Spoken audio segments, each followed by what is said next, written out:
আসসালামু আলাইকুম। আশা করছি আল্লাহ তাআলার অশেষ রহমতে সবাই অনেক ভালো আছেন। সবাইকে ঈদ মোবারক। ঈদের অনেক দিন পর আমি ঈদের ব্লগটি শেয়ার করছি। আশা করছি সবার ভালো লাগবে। তো ঈদের দিনে আমি কি রান্নাবান্না করেছি সেগুলোই আজকে শেয়ার করব। ঈদুল ফিতরে মিষ্টি কিছু মুখে দিয়ে তারপরে ঈদের নামাজ আদায় করতে যাওয়াটা সুন্নত। আর ঈদুল আজহাতে হচ্ছে নামাজ পড়ে এসে দেন কুরবানি করে খাওয়ার নিয়ম, মানে সুন্নত। তো সেই জন্য কিন্তু আমি সকাল সকালই তাড়াহুড়া করে সেমাইটা রান্না করে ফেলেছি। আর সেই জন্যই ভিডিও করতে পারিনি, কারণ আমার শ্বশুর আর হাজব্যান্ড তারা সেমাই খেয়ে তারপর নামাজে গিয়েছে। তো তারা নামাজে যাওয়ার পরে আমি অন্য রান্নাবান্না করতে চলে এসেছি। তো আমি রান্নাবান্নার মাঝেই সেমাই খেয়ে নিয়েছি। তো এরপরে আমি প্রথমে রান্না করে নিচ্ছি নুডলস রান্না শেষে তারপরে আমি একসাথে দুপুরের রান্না করে ফেলবো। আমি সবসময় দো চুলাতে রান্না করি, মানে একটা চুলার মুখ একটা, কিন্তু চুলা দুইটা, একদিকে জাল দিয়ে দিলে দু চুলাতেই জাল হয়, এরকম চুলাতে রান্না করি। নুডলস রান্না শেষ করে আমি গরুর মাংস কষিয়ে নিয়েছি। কষিয়ে দেন এক চুলাতে দিয়ে দিয়েছি পানি দিয়ে, আর আরেক চুলাতে আমি এখানে চিকেন ভেজে নিচ্ছি রোস্টের জন্য। চিকেন রোস্ট করব সেই জন্য। তো চিকেন রোস্ট করার জন্য চিকেনগুলোকে প্রথমে আমি লবণ দিয়ে ম্যারিনেট করে রেখেছিলাম, দেন ডুবো তেলে ভেজে নিচ্ছি। আর অন্য চুলোতে গরুর মাংস পানি দিয়ে দিয়েছি। তো এরপরে কিন্তু আর পানি দেব না, পানি যা দেওয়ার দিয়েছি এই পানিতেই কিন্তু গরুর মাংসটা সেদ্ধ হয়ে যাবে। আর দিয়ে দিয়েছি একদম গোল গোল আলু, ছোট ছোট আলু আর কি। এরপরে দিয়ে দিয়েছি আস্ত কাঁচামরিচ আর টমেটো।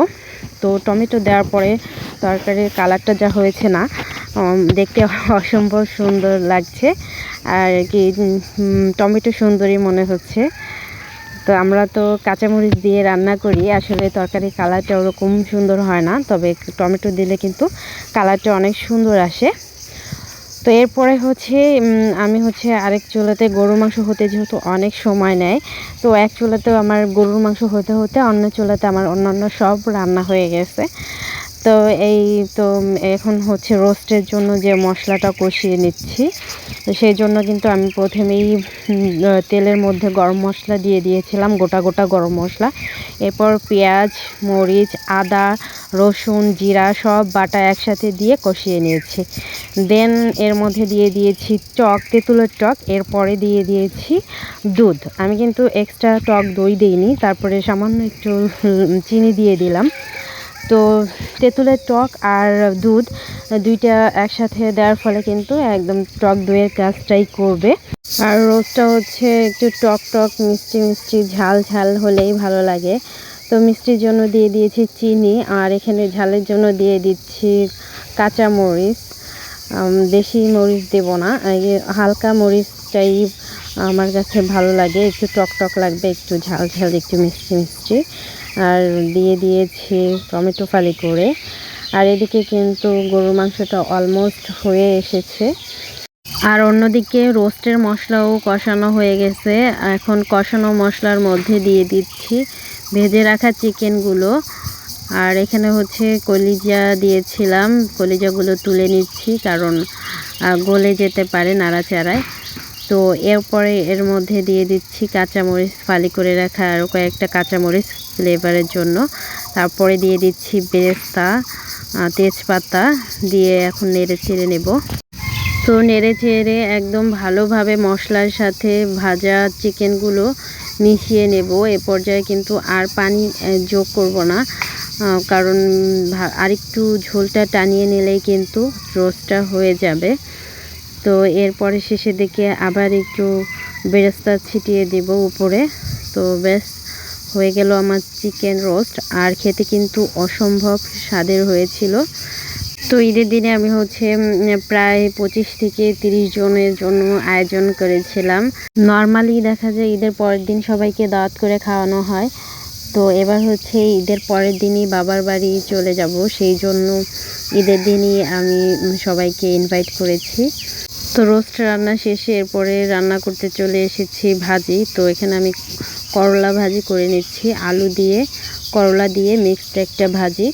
তো এই ভাজিটা মাছের ডিম অথবা চিংড়ি মাছ দিয়ে, ছোট চিংড়ি মাছ দিয়ে অথবা চিংড়ি মাছের শুটকি দিয়ে করলে কিন্তু খেতে আরও বেশি মজার হয়। তো আমার কাছে যেহেতু কোনোটাই ছিল না, আমি এমনিতেই করেছি। আর ঈদের দিন দেখা যায় এত তেল মশলাযুক্ত খাবার খেয়ে তারপরে এই করলা ভাজিটা কিন্তু সবারই পছন্দ হয়। তো আর রান্না করেছিলাম ডাল। তো দুঃখিত, ডালের ভিডিওটা করতে পারিনি, স্কিপ হয়ে গেছে হয়তো। তো এরপরে হচ্ছে এই তো দুপুরে সবাইকে খাইয়ে দাইয়ে এরপরে হচ্ছে আমি খেতে বসেছি। সবার খাওয়া দাওয়া শেষ। তো এখন হচ্ছে আমি তেমন কিছুই খাইনি, এই ভাজিটা নিয়েছি, করলা ভাজিটা, আর এই যে একটুখানি রোস্ট নিয়েছি, তাও সম্পূর্ণ খেতে পারি নাই। তো সারাদিন আগুনের কাছে বসে বসে রান্না করে খেতে পারবো না, খাওয়া যায় না, এটাই স্বাভাবিক, অস্বাভাবিক কিছু না। তো আজকের মতো এই পর্যন্ত। আল্লাহ হাফেজ।